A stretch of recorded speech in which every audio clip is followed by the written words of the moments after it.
ඕනෑම programming language එකක iteratives එහෙම නැත්නම් මේ loops භාවිතා කරනවා යම් ක්‍රියාවලියක් හෝ ක්‍රියාවලි කීපයක් නැවත නැවත කිරීම සඳහා.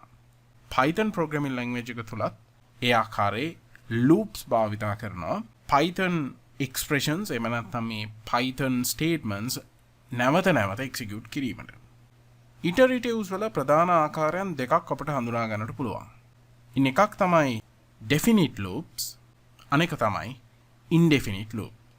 Definite loop සහ indefinite loop අතර තියෙන පැහැදිලිම වෙනස්කම තමයි definite loops වල අපිට කලින්ම කියන්නට පුළුවන් loop එක අවසන් වෙන්නේ කොපමණ වාර සංඛ්‍යාවක් නැවත නැවත කිරීමට පසුවද කියන එක.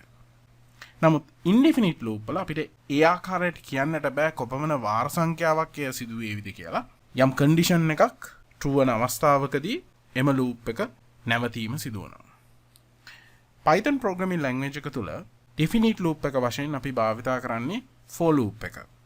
ඒ වගේම indefinite loop එක වශයෙන් අපි භාවිතා කරන්නේ while loop එක.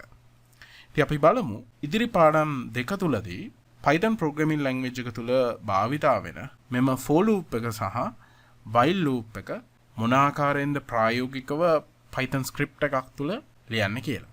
ඒ වගේම මෙහිදී අපි පැහැදිලිව තේරුම් ගන්නට ඕන for සහ while loop වල structure එක මොන ආකාරයෙන්ද සැකසෙන්නේ කියලා. මොන ආකාරයටද loop එක ආරම්භ වෙන්නේ? ඒ වගේම loop එක නොකඩවා සිදුවීම සඳහා බලපාන යම් condition එකක් තිබෙනවා නම් එම condition එක අපි හඳුනා ගන්නට ඕනේ. ඒ වගේම තමයි අපට අවශ්‍ය අවස්ථාවකදී යම් හේකින් loop එකෙන් ඉවත් වන්නට අවශ්‍ය නම් අපිට හැකියාව තියෙනවා යම් condition එකක් ලබා දීලා එම අවස්ථාවේදී loop එක නතර කරන්නට. ඉතින් මෙවැනි දේ පිළිබඳව අපි ඉදිරි පාඩම් දෙක තුලදී for සහ while loop පිළිබඳව අධ්‍යයනය කිරීමෙන් ඉගෙන ගනිමු.